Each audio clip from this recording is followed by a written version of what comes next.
지금부터 2600년 전의 사람입니다. 당시 하박국과 함께 선지자 활동했던 사람은 예레미야라는 아주 유명한 선지자입니다. 물론 하박국도 유명합니다만은 예레미야와 같은 시대에 선지자 역할을 한 것으로 역사학자들은 우리에게 사실을 제공합니다. 하박국, 우리나라 이름 같기도 하고 또 우리나라 성씨를 다 모아놓은 것 같기도 하고 하씨, 박씨, 국씨, 국씨성도 있습니다. 우리나라에 담양국씨 있습니다. 저희 교회 청년 중에 하묵담이라는 이름을 갖고 있는 청년이 있는데 이름이 아주 묵직하잖아요. 하묵담. 신기해서 네 이름이 무슨 뜻이냐고 물었더니 아주 심오한 뜻이 있던데, 하묵담은 하나님을 묵상하며 담대하게 살라. 이게 아버지께서 자기에게 주어진 이름이랍니다. 그 아버지 대단히 센스가 있는 분 같아요. 우리가 어떤 자매는 이름이 민주예요. 그래서 네 이름 민주는 민주주의 민주냐? 그랬더니 그렇다는 거예요. 그래서 어떻게 아버지가 이런 이름을 지어줬니? 물었더니 아버지가 광주 항쟁 때 중학생이었답니다. 중학생 때 그 어린 학생이 못 볼 꼴을 본 거죠. 나중에 결혼해서 아이를 낳는데 내가 기필코 이름을 민주라고 지으리 하고 첫째 딸을 민주로 짓고 둘째 딸을 뭐라고 지은지 알아요? 주화, 민주화. 큰 딸은 민주, 둘째는 주화. 그러니까 얼마나 이가 갈렸으면, 얼마나 그 광주 항쟁에 몸서리 쳐졌으면 제발 우리 딸이 어른 되었을 때는 제대로 된 민주주의를 이 땅에서 보기를 바란다 하는 의미로 그렇게 이름을 지었나 봐요. 근데 이 자매가 자기 이름값답게 사는 것 같은데 이대를 다니거든요. 근데 행시를 준비하느라고 학교를 잠깐 휴학하고 이곳에 와서 공부를 하는 중입니다. 근데 어느 날 제 방에 울면서 이 학생이 뛰쳐들어왔어요. 이게 무슨 일인가, 낯선 잠이어서 이게 무슨 일 때문에 우나, 그 우는 이유를 자취형을 들어봤더니 정유라 학생의 그 부정 입학 때문에 이대생들이 공부도 못하고 집도 못 가고 그리고 학내 문제로 굉장히 시끄러울 때 이 학생은 이곳에서 공부 안 되는 게 눌린 거예요. 자기 동료와 선후배들은 지금 학교에서 밤잠 못 자고 차가운 곳에서 날밤을 새운다는데 나는 이곳에서 공부하는 게 사치스러운 것 같고, 그래서 목사인 나에게 어떻게 좀 답을 구할까 하고 쫓아왔던 겁니다. 아마 이 하박국도 자기의 이름에 걸맞게 인생을 살았던 것 같습니다. 이 하박국이라는 이름이 도대체 무슨 뜻일까? 정확한 뜻은 잘 모른답니다. 그런데 추측컨대 두 가지 해석을 하는데요. 하나는 끌어안는다, 허깅한다. 그러니까 다시 말하면 이스라엘의 모든 문제를 끌어안는다라는 의미에서의 하박국입니다. 또 비슷한 이름인데 씨름한다, 레슬링한다, 그런 뜻이 있어요. 그러니까 아무튼 이렇게 선택하든 저렇게 선택하든 하박국은 자기의 조국의 문제를 끌어안고 씨름을 했던 사람인 것은 분명하죠. 근데 오늘 이 1절 말씀에 보면 하박국이 아버지가 누군지 그리고 어디 출신인지를 얘기를 안 해요. 그러니까 대부분 성경의 선지자들은 아버지가 누군지를 밝히거든요. 그리고 어디 출신인지를 밝힙니다. 근데 유독 이 하박국은 두 개를 다 생략해버려요. 그럼 이게 뭘까? 굉장히 복잡한 삶을 살았다는 거예요. 전쟁이 일어났는데 아버지가 돌아가셨을 수도 있고요. 그래서 자기가 어디에서 자랐는지도 모른 채 어른이 되어버린 상태일 것 같아요.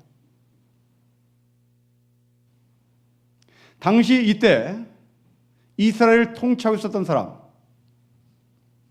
유명한 요시야 왕입니다. 기원전 621년에 종교개혁을 일으켰던 사람인데요. 아주 유명한 사람입니다. 이때 하나님께서 이 하박국을 선지자로 부르는데 분명한 것은 이 하박국의 아버지가 선지자냐 선지자 아니냐 우리는 잘 모르겠으나 분명한 것은 이 하박국이 직업이 무엇인지는 정확히 알아요. 성경은 이 사람 직업이 뭐였다는 것을 정확하게 가르쳐주는 것이 있습니다. 여러분 13장을 보시면 하박국 3장에 하박국의 직업이 나옵니다. 3장 1절에 시겨운 옷에 맞춘 선지자 하박국의 기도라. 그러면 19절 맨 마지막 결론을 뭐라고 했냐면 이 노래는 취하는 사람을 위하여 내 수금에 맞춘 것이다. 그러면 이 사람은 선지자이기 이전에 선지자로 부름을 받기 전에 성가대였다는 것을 추천합니다. 근데 이스라엘 백성들 중에 성가대를 누가 맡느냐면 레위인이 맡죠. 그러니까 레위인이 제사 업무를 담당하며 그 가운데 성가대의 보직을 맡는 사람들이 있습니다. 근데 하박국은 그렇다면 성가대 출신인데 어느 날 갑자기 하나님께서 선지자로 불렀다는 겁니다. 그럼 도대체 이 선지자가 어떤 일을 감당하나? 우리는 선지자, 예언자라고 할 때 영어로 프로펫이라는 단어를 씁니다. 이 프로펫이라는 단어를 어거스틴이라는 사람이 해석을 합니다. 우리가 잘 아는 어거스틴이 이 프로펫 할 때 이 프로, 라틴어 프로, 이 프로는 시간의 접두사가 아니라 장소의 접두사로 봐야 한다라고 해석을 해요. 근데 이 프로가 라틴어로 앞에서라는 말입니다. 근데 이 앞에서라는 단어 영어로 표현하면 before입니다. 이 before가 시간을 앞질러서라는 뜻보다 어떤 장수의 의미에서의 앞에서라고 해석을 해야 한다고 어거스틴이 얘기합니다. 그다음에 이 어거스틴의 해석을 그대로 받아서 선지자를 해석하면 장소의 앞이라는 단어를 적용해 보면 하나님 앞에서라는 말이 됩니다. 그러니까 선지자는 어떤 한 사람의 개인의 운명을 점치는 사람이 아니라 길룡하복을 점치는 점쟁이가 아니라 하나님 앞에서 누구누구 앞에서 하나님의 말씀을 선포하는 사람이다. 그렇게 정리를 할 수 있습니다. 자, 당시 이 하박국이 활동했던 때는 다시 거듭 말씀드리지만 기원전 621년에 종교개혁을 일으켰던 요시야라는 왕입니다. 당시 이 이스라엘을 둘러싸고 있던 강대국은 애굽과 아수르와 바벨론이었는데요. 이 3대 강국이 이스라엘을 포위하고 있었는데 이때 아주 뛰어난 이 요시야 왕이 종교개혁을 일으키자 아수르라는 나라가 약간 힘이 빠지기 시작했습니다. 그래서 이 종교개혁을 일으켰다는 것은 정신적으로 정신을 바짝 차렸다는 얘기고 그리고 나라가 건강하다는 얘기고 나라가 깨끗하다는 얘기입니다. 이 나라가 건강하고 나라가 깨끗할 즈음에 아수르라는 강대국이 약간 힘이 빠지는 것이 보이자 이 요시아가 아수를 칩니다. 아수를 쳐서 이스라엘 영토를 넓혀요. 허겁지겁 당한 이 아수르가 다시 자기네 땅을 만회하기 위하여 애굽과 동맹 관계를 맺습니다. 애굽과 동맹 관계를 맺어 이 이스라엘 백성을 치는데, 아깝게도 이 요시아 왕은 애굽 왕에 의해서 무기또 전투에 죽게 됩니다. 결국 유다는 애굽의 식민지로 전락하죠. 이 유다를 점령한 애굽은 왕으로 즉위한 여호아하스라는 왕을 3개월 만에 폐식해버립니다. 그리고 다시 새 왕을 세우는데, 그 새 왕은 요시아의 아들 여호와김이라는 왕을 꼭두각시로 세웁니다. 그리고 애굽이 이 유다를 식민지 통치를 하다가 바벨론 나라가 신흥 강대국으로 부상하면서 또 애굽을 쳐버립니다. 그래서 결국 이스라엘은, 남유다는 애굽의 식민지에서 바벨론의 식민지로 주인만 바뀌어버립니다. 이때 이스라엘 백성들이 이제 하소연했던 게 있습니다. 과연 우리의 그 위대한 왕 요시아가 종교개혁을 했다는데 이게 오늘 우리가 무슨 의미가 있나? 아니, 종교개혁을 했다면 아수르도 치고 애굽도 치고 바벨론도 쳐야 하는데, 왜 우리는 종교개혁을 해놓고 나서 애굽에게 당하고 바벨론에게 또 통치를 받아야 하는지에 대한 회의가 들어갔습니다. 그 회의 섞인 질문이 예레미야 44장 15절 이하에 기록되는데, 이런 기록합니다. 하늘의 여왕에게 제사를 패한 후부터 우리가 궁핍해졌네. 우리가 칼에 굴복했네. 기근이 생겼네. 멸망했네. 이런 자주 섞인 한탄의 소리가 나와요. 여기서 이 하늘의 여왕이라는 말은 바알의 부인 아스타로를 의미합니다. 그러니까 요시아가 종교를 일으키기 전에 이 남유다 사람들은 바알의 부인 아스타로에게 하늘의 여왕에게 제사를 드렸습니다. 근데 이 뛰어난, 알고 정신적으로 분명히 깨끗하고 올바른 이 요시아가 그것들을 다 쳤습니다.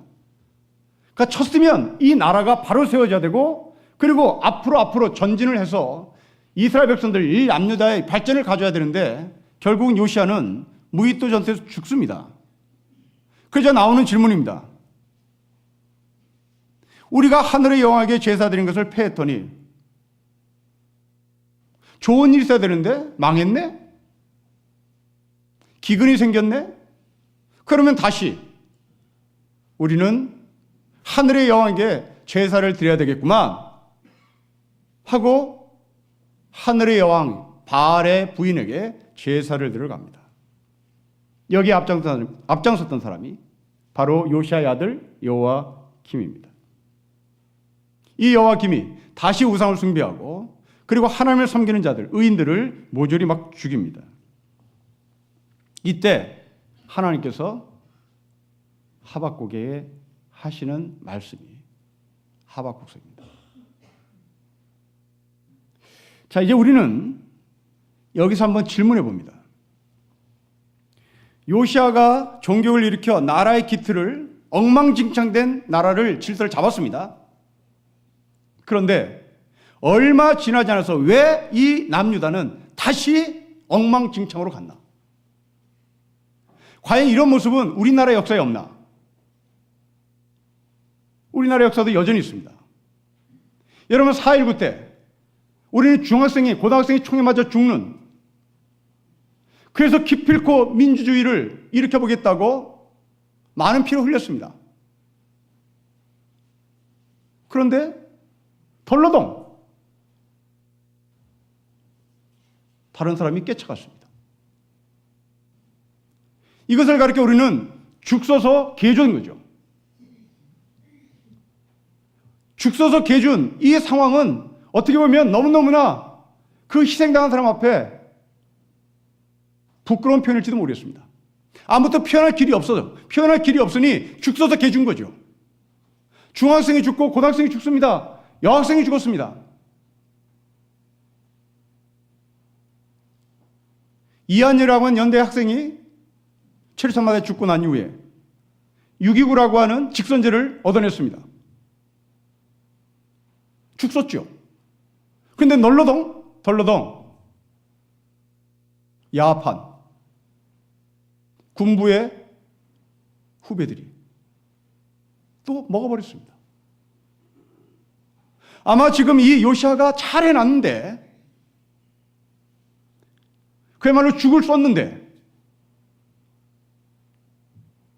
이 죽을 이스라엘 백성들이 먹지 않고 개가 덜러덩 갖고 간 거예요.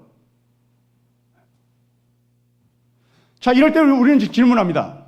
그럼 과연 이 맛있게 쓴 죽을 개가 먹지 못하도록 하려면 어떻게 해야 하나? 답은 간단합니다. 죽이 식으면 안 되는 거예요. 죽이 식기만 하면 개는 못 먹습니다. 지금 하나님께서 이 하박국에게 내리신 경고입니다. 여러분 1절 말씀을 다시 보십시오. 선지자 하박국이 묵시로 받은 경고입니다. 그런데 2절 보면 하박국이 부르짖어요. 경고를 했으면 들어야 되는 거잖아요. 저는 이 1절과 2절을 보면서 이 하박국이 자기 직업을 아직도 못 버렸구나. 이 사람 직업이 뭐였습니까? 성가대였습니다. 성가대는 막 말을 해야 되는 사람이에요. 성가대는 막 노래를 불러야 되는 사람인데 듣는 사람이 아니에요. 근데 하나님은 이 하박국에 들으라고 얘기해요. 경고! 너 들어라!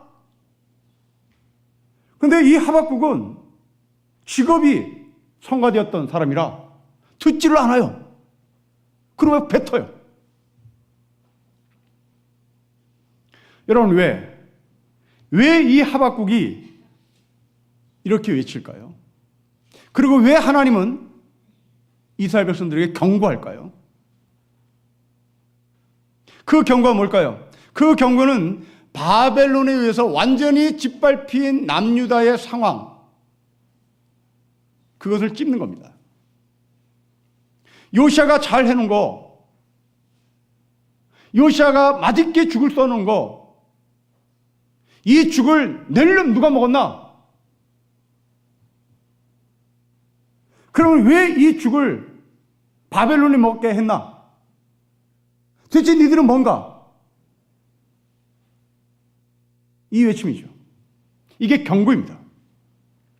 여러분 지금 이 시대에 하나님께서 우리에게 경고한다면 정말 하나님의 기가 막힌 섭리로 도대체 드러날 것 같지 않는 이 험한 무질서의 작패들이 어떻게 드러났습니다.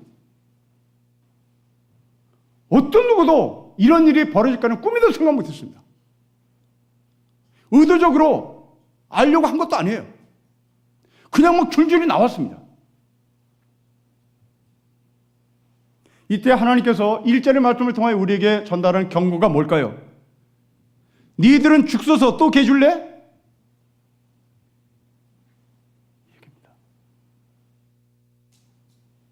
지금 여러분들은 이 나라 사랑하기에 광화문으로 나가서 외쳤을 거예요.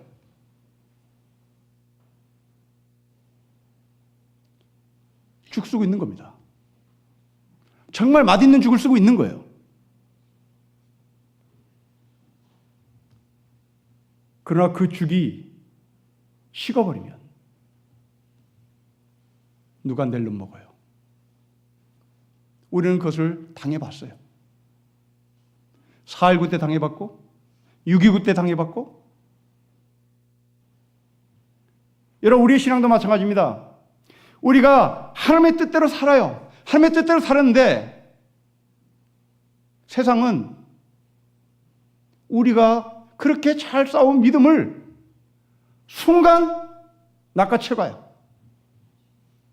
여러분의 그 신앙이 언제 누구한테 뺏기든가요? 누가 여러분의 신앙을 뺏어가든가요? 언제 그런 신앙을 개가 죽을 할 듯이 그렇게 빼앗아갈까요? 그렇습니다. 여러분의 신앙이 식을 때입니다. 여러분의 신앙이 식을 때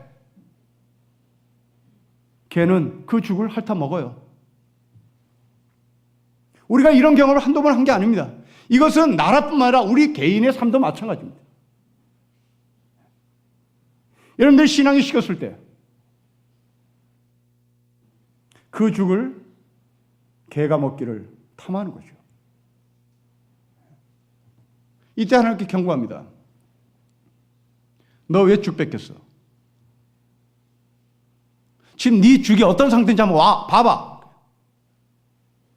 네 죽 지금 식었잖냐. 식은 죽은 사람이 안 먹어. 식은 죽은 개가 먹는 거다.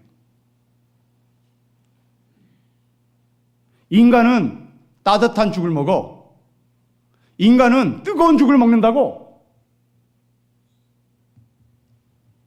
이스라엘 백성들아, 요시아가 그렇게 잘해놓은 것을 왜 낼름 애굽에 빼앗기고 바벨론에 빼앗기고 꼭두각시 같은 왕이 냠느다의 왕으로 세워졌냐? 너희의 죽이 싫어서 그래요. 너희의 죽이 식었다고.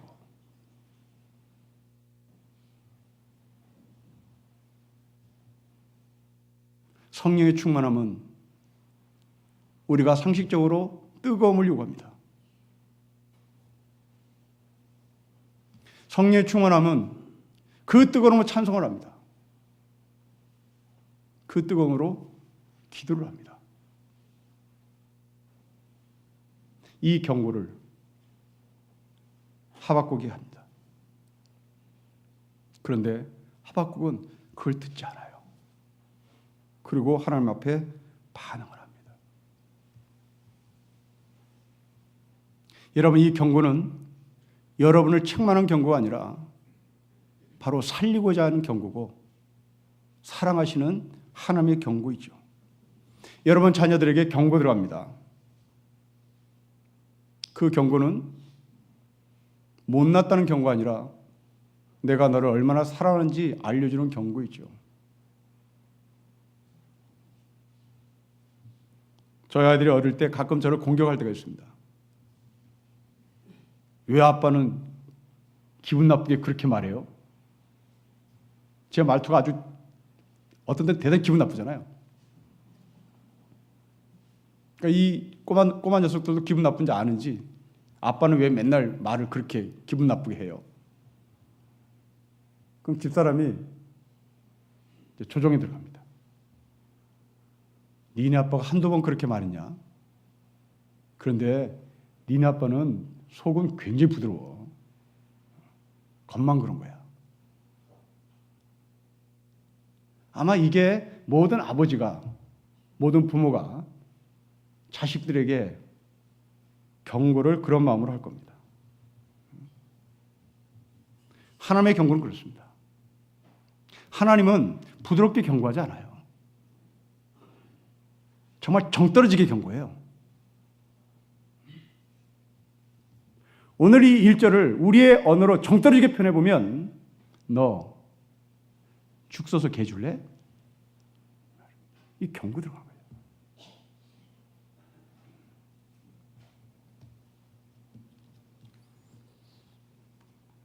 성도 여러분, 지금 여러분의 신앙은 죽 써서 개가 먹을 신앙인지 절대 개가 침범 못하는 신앙인지 한번 점검해 봅시다.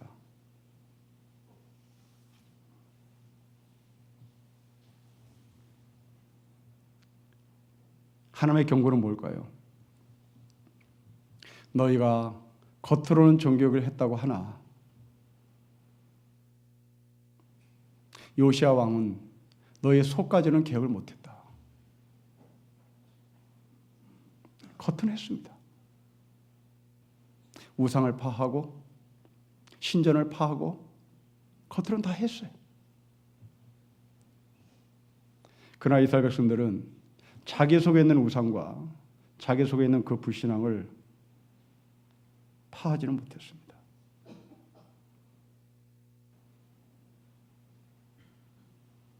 하나님은 하박국을 통하여 경고하는 말씀입니다. 과연 너희의 속신앙이, 속에 있는 신앙이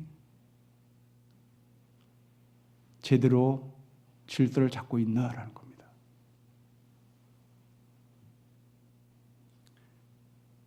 여러분, 모세를 통하여 성막을 만들라고 하신 하나님의 명령을 가만히 살펴보십시오.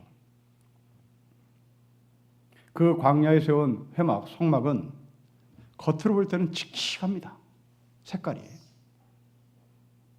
그런데 이 성막을 안으로 들어가면 들어갈수록 점점 화려합니다. 이게 모세를 통하여 하나님께서 성막을 지으라고 하신 설계도입니다.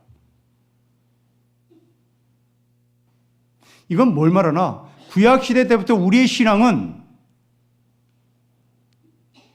겉모양보다 속사람이 아름다워야 한다는 거예요. 지금 이스라엘 백성들은 잘못 생각했던 것이 요시아가 모든 종교를 다 했다. 네, 형식은 했습니다. 그러나 각자 이스라엘 백성들의 속의 내용들을 개혁하는 데는 이들 스스로가 안 한 겁니다.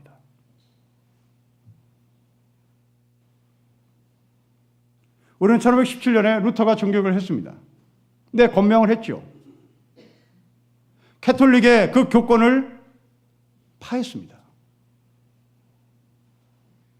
그러나 속 내용까지 종교개혁을 했나? 라고 질문해 보면 여전히 우리는 캐톨릭이나 종교개혁 후배들이나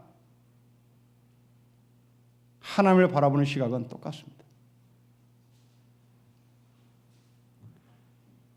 루터가 믿음으로 말미암아 구원을 얻는다라고 하는 이 대명제를 개신교인들이 주자 사람들은 그것을 믿고 구원을 받는다고 자기 아전 인식적으로 해석을 한 거예요.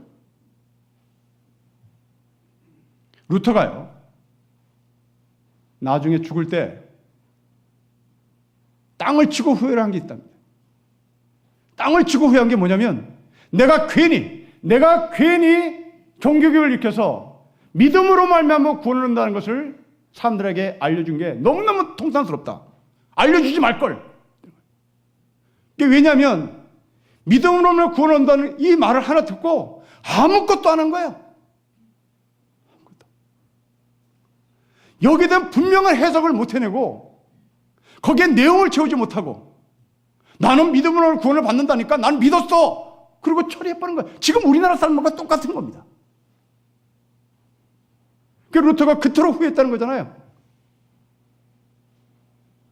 차라리 이걸 가르쳐주지 말고 행위로 구원을 받는다고만 하는 것을 알려줄 거예요.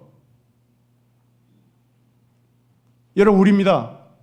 아주 값싼 개신교인들, 은혜가 뭔지를 거의 모르는 사람들, 그들은 믿음에 따르는 책임, 믿음에 따르는 성화, 믿음에 따르는 하나님의 경고에 대해서는 관심이 없어요. 그냥 믿고 천국 간다는 거예요. 이것은 복음을 오해해도 보통 오해한 것이 아닙니다. 자, 종교를 일으켰던 이 요시아 왕의 그 시대 이스라엘 백성들을 보십시오. 여러분 3절, 우리 3절을 같이 읽겠습니다. 시작. 어찌하여 내게 죄악을 보게 하시며 폐악을 눈으로 보게 하시나이까? 겁탈과 강포가 내 앞에 있고 변론과 분쟁이 일어났나이다. 종교를 일으켰는데도 내용은 하나도 안 바뀐 거예요. 우리가 루터로 인하여 정말 복음이 뭔지를 정확히 배웠음에도 불구하고 여전히 우리는 3절과 같은 삶을 부끄럼 없이 살고 있습니다.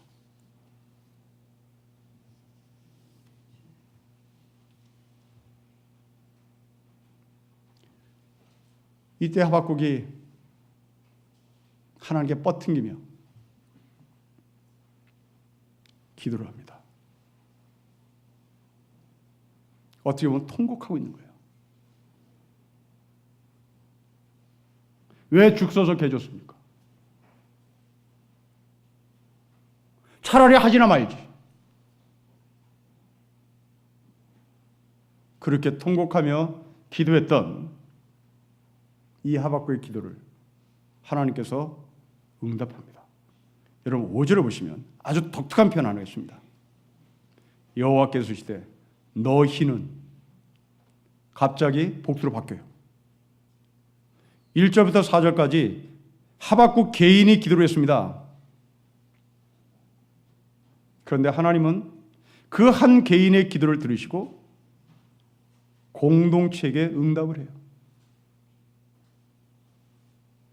여러분 아직도 죽 써서 개 주지 않았던 한 인물이 있었습니다.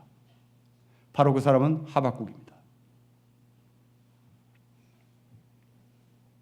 우리 한 개인의 기도가 공동체에게 하나님의 응답을 얻는 통로가 된다는 겁니다. 오늘 여러분들은 굉장히 바쁜 시간에 그리고 연말인데 이렇게 수예배를 나왔습니다. 목사들이 모여서 흔히 농담하는 게 있습니다. 예수님은 언제 오시나? 여러분 같으면 예수님이 언제 오실 것 같습니까? 예수님은 수요일 날, 그것도 비 내리는 예배 날, 그것도 겨울에 비 내리는 수요 예배 때 예수님이 올 것 같다. 적어도 여러분들은 그 말이 진짜라면 재림주 예수를 만날 수 있는 사람입니다. 물론 저는 여러분에게 겁을 주는 게 아닙니다. 혹시 이것에 또 꽂혀서 수요 예배 비바람이 부는 겨울에 재림주 예수를 기다리겠다고 눌려서 여기에 나오는 일은 없어야 합니다. 아무튼 여러분들은 연말인데 바쁘고 사람 만날 일이 많을 텐데 이 자리에 나왔습니다. 왜? 오늘 이 하박국 선지자를 통해서 주시는 메시지입니다. 아직도 여러분들의 죽은 식지 않았다. 아직도 여러분들의 믿음은 식지 않았다. 때문에 이 죽을 개가 먹을 수 없다. 우리 한 개인을 통하여 이 나라 민족에 하나님의 응답이 있을 것이다. 여러분 개인의 가정 공동체에 그 응답이 있을 것이다. 한 개인의 기도가 공동체를 살립니다. 여러분 콜게이트 치약이라는 치약을 알 겁니다. 지금 뭐 우리나라에 있는지 없는지 모르겠으나 옛날에 미제로서 굉장히 유명한 치약 중에 하나였습니다. 이 콜게이트 치약의 회장이 미국의 아주 시골 산골 출신인데 16살 때 돈을 벌기 위하여 뉴욕 대도시로 나왔습니다. 근데 배고픈 사람이 뉴욕 시내를 아무 할 일 없이 거닐고 다니다가 어느 한 독실한 크리스찬을 만납니다. 그리고 그 사람이 복음을 전해요. 그 예수를 믿겠다고 고백하고 이 복음 전도하는 사람이 콜게이트 치약을 나중에 세운 이 사람에게 네 재주가 뭐냐고 물어요. 그럼 자기는 아무 재주가 없고 가끔 집에서 아버지랑 비누도 만들어 보고 뭐 세제도 만들어 봤습니다. 그러자 이 복음 전도자가 그러면 너는 비누 공장에만 취직해봐라 하고 비누 공장에 취직을 시킵니다. 그리고 당부를 합니다. 너가 오늘 받았던 이 복음을 너는 항상 기억하고 이 복음대로 살려고 하는 애씀이 분명히 있어야 한다. 그자 이 어린 16살 먹은 소년이 복음 전도자가 하라는 대로 합니다. 그 얼마 지나지 않아서 조그만 비누 공장을 인수하고 또 얼마 지나지 않아서 치약 공장을 만들고 그것이 훗날 우리가 알고 있는 콜게트 치약으로 발전을 했다는 거예요. 여러분, 이 사람이 조그만 비누 공장에서 그래 나는 공돌이야. 난 공돌이로 살다가 끝나는 거지 하고 자기 정리를 했다면 이 사람은 콜게트 치약을 만들지 못했겠죠. 이 사람은 자기의 능력을 쥐고 있는 것이 아니라 복음의 능력을 쥐고 있었던 사람입니다. 그 복음의 능력이 자기를 살릴 뿐만 아니라 미국과 그리고 전 세계에 그 치약을 수출하는 사람으로 하나님께서 쓰시는 겁니다. 이제 연말에 여러분들이 정리할 거 많을 겁니다. 과연 내 믿음은 지금 식었는지 다시 점검합시다. 내 믿음이 식었으면 그 식은 믿음은 개가 물어갈 겁니다. 그러나 여러분의 그 믿음이 성령 충만한 가운데 뜨겁다면 절대 개가 물어가지 않을 겁니다. 우리의 믿음은 여전히 하나님께서 내용을 채우시라고 말씀하시고 그 내용을 채워갈 때 이 세상 어떤 개 같은 존재도 악한 것들도 우리를 빼앗아갈 수 없습니다. 이 복음의 능력이 저와 여러분 가운데 늘 존재하기를 주 이름으로 축복합니다. 기도하겠습니다. 하나님 아버지, 성가대 출신 하박국, 선제로 부름받은 하박국, 모든 것이 엉망진창된 조국 유다의 현실 앞에 하나님의 경고를 듣던 하박국, 바로 우리이기를 소망하며 우리가 이 경고 앞에 다시 한번 하나님 이름을 부르고 하나님 앞에 서서 울부짖겠습니다. 주님, 풍전등화 같은 이 나라의 현실을 아버지께서 불쌍히 여기시고 하박국같이 예배드린 여기 있는 귀한 성들을 통하여 이 나라 소망과 이 나라의 질서와 이 나라의 여명이 비춰질 수 있도록 축복하여 주옵소서. 아버지, 연말에 바쁩니다. 다시 한번 내 신앙 되돌아보게 하여 주시고 성령 충만한 가운데 기뻐하며 찬양하며 기도하며 우리의 신앙의 내용 분명히 성령 충만함으로 채워져 나갈 수 있도록 축복하시고 우리가 그 든든함으로 연말을 보내고 새해를 맞이하게 하옵소서. 주 예수 그리스도의 이름으로 기도합니다. 아멘.